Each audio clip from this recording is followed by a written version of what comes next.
Dennis and his dad love to go camping in the eastern western sea areas.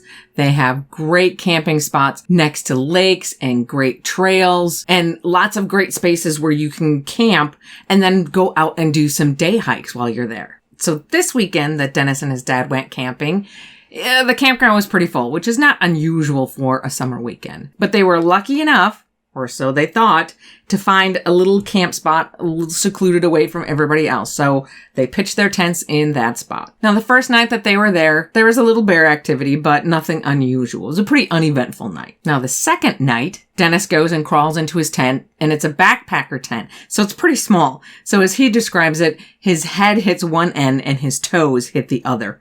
It's pretty small. But he climbs in and passes out because he's just exhausted from the hike that he and his dad did that day. Until around 3 a.m.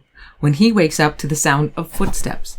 Now, his dad is a diabetic, so he usually gets up 3 or 4 times during the night to use the bathroom. They were located close to the bathrooms, but then they should be headed off into that direction. But instead, they were coming closer to his tent until they stopped about 3 feet away when he starts hearing heavy breathing. Now, at first, Dennis still brushes it off as being his dad. Maybe his dad forgot his flashlight and got lost in the dark, and the breathing actually went away. So he actually falls asleep again until he's woken up a few minutes later to the breathing being right over his tent. Dennis says he had the feeling of pure terror rush straight up his spine. That was not his dad. So he laid there perfectly still, but he could hear the footprints continuing to circle the tent. And he had put the rain fly on the tent, so he couldn't see through the tent, not to mention the fact that it was pretty much a new moon, so it was just about complete dark outside. So he couldn't see what was around his tent. Now, Dennis admits that he is generally a heavy sleeper.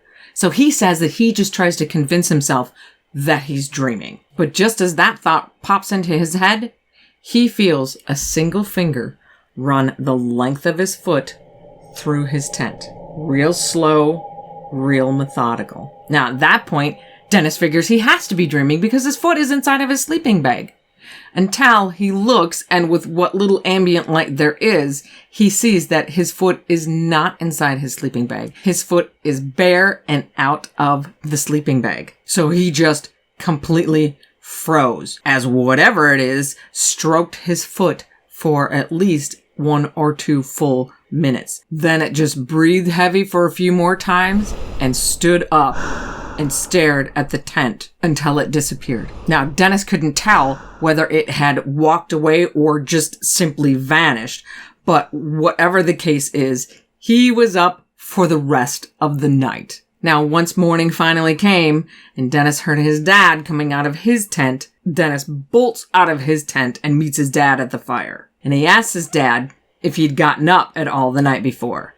And his dad said he'd gotten up around 2 a.m. because he thought he heard somebody rummaging around their campsite and rummaging around through their things. And at that point, Dennis told his dad his story.